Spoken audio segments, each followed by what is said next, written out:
अपने ज्ञान के माध्यम से सरल भाषा में समझाते हैं। तो कुछ टीकाकार है जो कहते हैं इस खास करके इस प्रसंग के लिए जो गुणी व्यक्ति होते हैं उनकी निंदा उनकी स्तुति बन जाती है। कैसे? 3 बातें कही। पहला स्थान कि अमंगल देके थोड़ी शांति, महिलाओं से निवेदन है। आपकी जगह बदल दी फिर भी थोड़ी शांति। तो उन्होंने कहा पहली बात क्या कही? अमंगल स्थान में रहता है। देखिए माना गया है खास करके स्थान महादेव, ऐसे तो ऊपर कैलाश पर्वत है पर सांसारिक रूप में शमशान घाट। अधिकतर समय में आप देखिए महादेव जी के जो मंदिर है शमशान घाट के आसपास होते हैं, है ना। तो क्या माना गया है कि कहाँ रहता है? अमंगल स्थान है। तो किसने कहा शमशान घाट अमंगल है? अमंगल होगा तो वहां नहीं जाओगे? अमंगल स्थानों में हम जाते हैं क्या? अमंगल काम करते हैं क्या? पर ऐसा यहां कोई है जो बोलेगा मैं जीवन में कभी शमशान घाट नहीं जाऊंगा? कोई बोल सकता है? एक ना एक दिन तो सबको वहीं जाना है, हर व्यक्ति को वहीं जाना है। वो दुनिया का सबसे बड़ा सच है। देखिए भगवान ने कोई भेदभाव नहीं किया। भगवान ने 2 ही काम किए, एक पैदा करना, एक मृत्यु। पैदा हर व्यक्ति एक जैसा होता है, सब माता की गर्भ से निकलते हैं, है ना। ये अलग अलग होता है, सब माता के गर्भ से ही निकलते हैं। मृत्यु हम सब देखा जाए हमारी सबकी मृत्यु एक जैसे, सब शमशान घाट जाते हैं।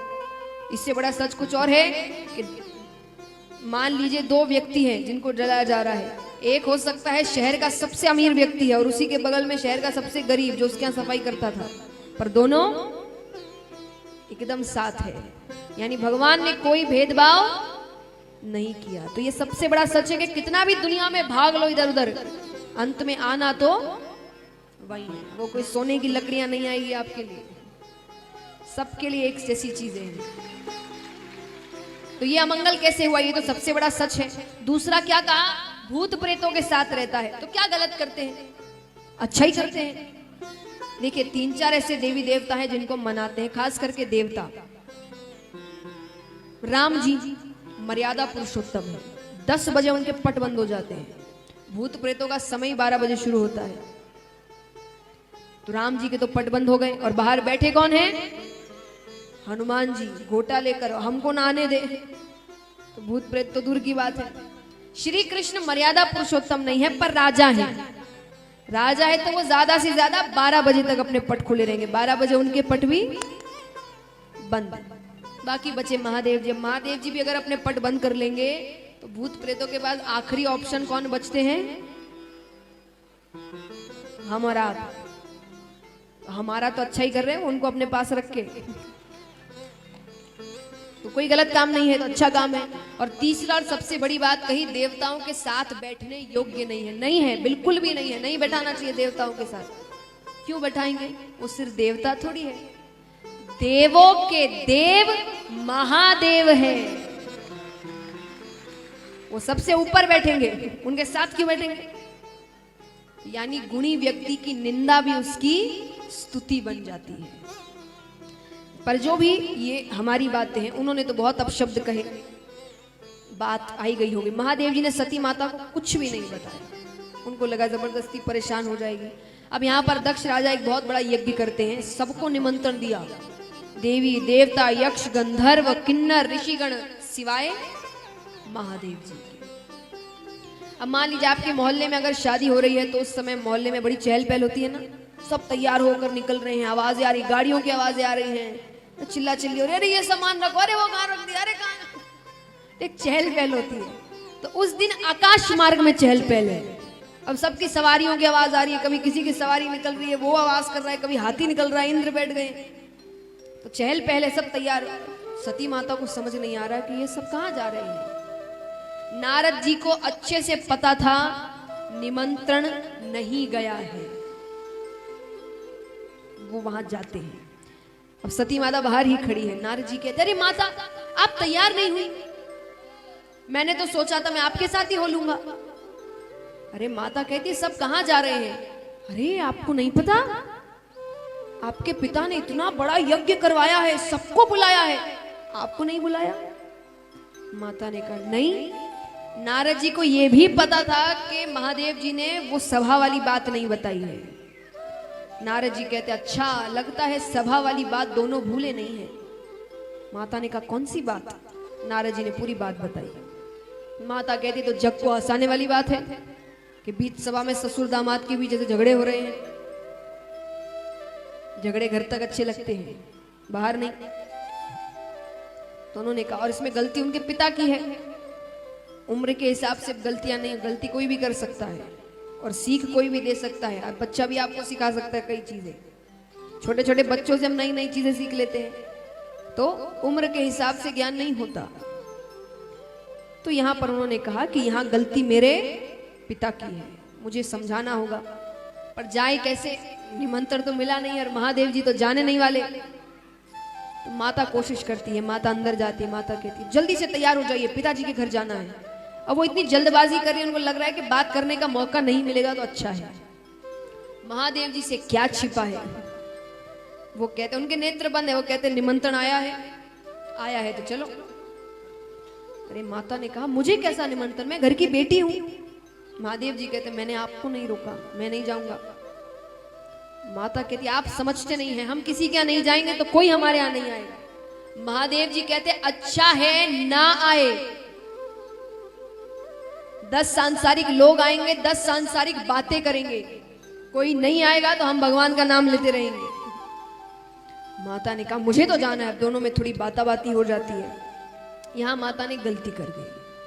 देखिए मैं जितने भी पति पत्नी यहां बैठे हैं खास करके कहूंगी, जिस दिन झगड़ा हो उस दिन घर छोड़कर नहीं जाना, बिल्कुल भी नहीं जाना। 2 दिन बाद चले जाओ, थोड़ा बात ठंडा हो जाए बात, उसके बाद चले जाना। पर जिस दिन झगड़ा हो उस दिन घर छोड़कर। और देखिए आपके लिए तो खास करके कहूंगी मैं, हम क्या करते हैं, उनका पता है वो कहां गई, उनका झगड़े के बाद पता होता है कि वो मायके ही गई है, इनका नहीं पता कहां गए। अर्थ क्या है, झगड़े के साथ साथ चिंता और बढ़ जाती है कि इतना भी नहीं है, जिम्मेदारी नहीं है कि बता। क्योंकि देखिए कितने भी झगड़े हो जाए पति पत्नी में प्रेम तो रहता है। अब आप कहीं चले गए, फोन नहीं उठा रहे, वो चिंता नहीं होगी कहां गए होंगे, गुस्से में है। तो प्रेम गुस्से के साथ साथ झगड़ा तो है, दूसरा गुस्सा और बढ़ गया कि इतनी भी समझ नहीं है कि बता कर जाए, तो 2 झगड़े एक साथ बढ़ गए। तो इसीलिए क्योंकि उस समय दिमाग बहुत गुस्से में रहता है।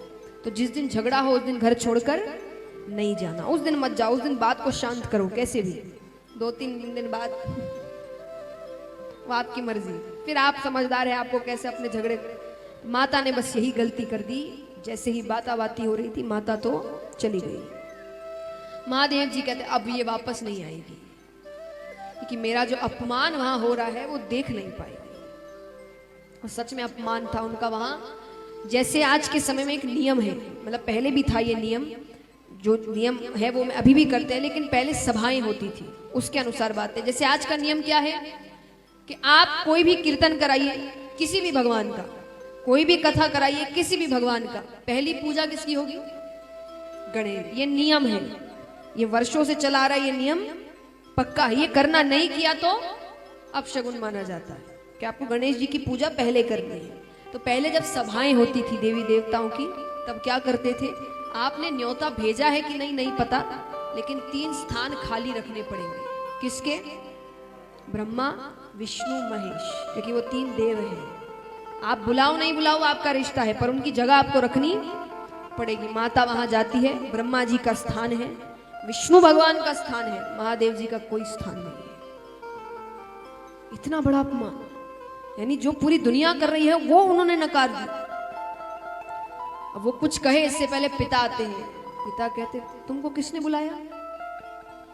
मैंने तो न्योता नहीं भेजा था। अपने पति के साथ रहकर उस जैसी हो गई हो, बिना बुलाए कहीं भी पहुंच जाती हो।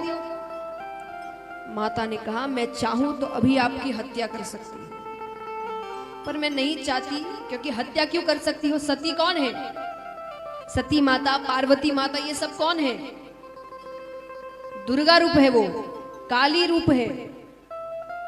काली जी क्यों रुकी थी? लड़ते लड़ते, क्योंकि सबने कहा कि अब वो रुकने नहीं वाली, वो इतने क्रोध में आ गए। तब महादेव जी लेट गए थे बीच में। उन्होंने महादेव जी पे पैर रखा, पैर रखते ही उनकी जीभ निकलती है बाहर। क्यों? क्योंकि पति पर पैर रख दिया। उनको पता था वो तभी रुकेगी, वरना वो रुक नहीं सकती, वो इतने क्रोध में है। तो ये दुर्गा रूप, काली रूप, ये सब यही रूप है। तो सती माता ने कहा मैं चाहूं तो अभी हत्या कर सकती हूं आपकी, लेकिन भविष्य में फिर बेटियों पर पिता हत्या का कलंक लग जाएगा, क्योंकि बेटी ने पति के लिए पिता को मार दिया। पर मुझे दुख है, इस शरीर को आपने पाल पोस कर बड़ा किया है। उसी हवन कुंड में माता ने अपनी आहुति दे दी। महादेव जी तक बात पहुंचती है। उन्होंने अपने गण वीरभद्र नामक गण को भेजा, सब कुछ तहस नहस कर दो, वहां कुछ नहीं होना चाहिए। सब कुछ तहस नहस कर देते। दक्ष राजा सर धड़ को अलग कर देते हैं। पर तब वहां पर विष्णु भगवान आते हैं, क्योंकि यज्ञ धर्म का कार्य है। धर्म का कार्य कभी भी अधूरा नहीं रहना चाहिए, कुछ भी हो जाए। तो उन्होंने महादेव जी से प्रार्थना करी कि जो भी हो कार्य तो वहां पर धर्म का हो रहा है। तो तब महादेव जी ने, तब दक्ष राजा को बकरे का सर लगाया गया, क्योंकि यज्ञ यजमान के बिना तो पूरा नहीं हो सकता, तो उनको तो जीवित करना पड़ेगा। जब सब काम हो गया, तब माता के शरीर को लेकर महादेव जी परिक्रमा कर रहे हैं। सब काम भूल गए वो। देखिए, तीन देव कहने को देव नहीं है, उनको काम सौंपे गए हैं। ब्रह्मा जी रचना का कार्य करते हैं। विष्णु भगवान को हम इतना क्यों मनाते हैं? क्योंकि वो पालन करता है। हम सब विष्णु भगवान के अवतारों को क्यों मनाते हैं? क्योंकि उनको पालन करते, यानी हम जब तक यहाँ हैं हमारा पालन पोषण विष्णु भगवान करेंगे, तो वो पालन करता है। और महादेव जी काल, मृत्यु है, विनाश है। लेकिन ये तीनों काम एक रुक गया तो ऐसा नहीं दूसरा रुक जाएगा। विनाश नहीं हो रहा तो क्या हुआ? रचनाएं होती जा रही है, यानी मानो किसी की मृत्यु नहीं आ रही, रचना पे रचना हो रही है, पर मर कोई नहीं रहा। ये तो संतुलन बिगड़ गया। तब विष्णु भगवान ने अदृश्य रूप में अपना सुदर्शन चक्र फेंका। वो एक एक करके माता के अंगों को काटने लगता है। अब अंग कटेंगे तो कहीं ना कहीं गिरेंगे। एक एक अंग जहां जहां जाकर गिरे, वहां वहां एक एक सिद्ध पीठ की रचना हुई, जिसमें बहुत प्रसिद्ध है कामाख्या देवी। वो सब सती माता के अंग हैं। एक एक अंग जा जाकर गिरे थे। जैसे जैसे अंग कटते गए वैसे वैसे गिरते गए। जब कुछ नहीं बचा तो महादेव जी फिर आ गए, अपने कार्य में लग गए। वही सती माता वर्षों तपस्या करके पार्वती माता के रूप में हिमाचल राजा के यहाँ पर जन्म लेती है। अब कन्या बड़ी हुई, नारद जी हिमाचल राजा के घर आते हैं। जैसे हम सब कन्या बड़ी हो जाए मित्रों से कहते हैं ना, भाई अच्छा कोई रिश्ता हो तो बताना। हिमाचल राजा नारद जी से कह रहे कोई अच्छा रिश्ता हो तो बताना। नारद जी को सब पता है। नारद जी कहते बहुत अच्छा रिश्ता है। अच्छा, वर अच्छा है? बहुत अच्छा है। क्या नाम है? बोले महादेव। परिवार इत्यादि अच्छा है? धन है कि नहीं है? मेरी बेटी सुखी तो रहेगी? उन्होंने कहा इतना नाम है, इतना धन है कि उनके दर पर ब्रह्मा जी विष्णु जी आते हैं। अच्छा, अब बिना जाने बिना मिले उन्होंने कह दिया रिश्ता पक्का। अब नारद जी विष्णु भगवान के पास जाते हैं। देखिए, विष्णु भगवान महादेव जी से सब बहुत डरते हैं। आप अधिकतर कथाओं में देखेंगे महादेव जी को मनाने के लिए हमेशा विष्णु भगवान गए हैं, हर समय, क्योंकि सबको बहुत डर लगता है उनसे। तो नारद जी ने कहा मैंने रिश्ता पक्का कर दिया, पर उनके सामने जाने की हिम्मत नहीं है मुझ में, शादी के लिए आप ही मनाइए। तो विष्णु भगवान जाते हैं। विष्णु भगवान के वो भी बहुत प्यार से बात करते हैं, यानी महादेव जी से सबको डर लगता है। विष्णु भगवान कहते हैं प्रभु काफी समय हो गया है, अब शादी कर लेनी चाहिए। महादेव जी कहते नहीं, मैं अकेला ही ठीक हूं। अरे नेत्र बंद कर कर देखिए तो सही कन्या कौन है। तब महादेव जी नेत्र बंद करते हैं तो ये तो सती ही है, तुरंत मान जाते हैं। आइए अब विवाह के दर्शन करते हैं। जैसे हमारे आपके घर में विवाह होते हैं उसी प्रकार पार्वती माता को हल्दी लगाई जा रही है, मेहंदी लगाई जा रही है। कुछ देर बाद बारात आने वाली है। सब अपनी जगह बैठे रहे, दर्शन करते हैं।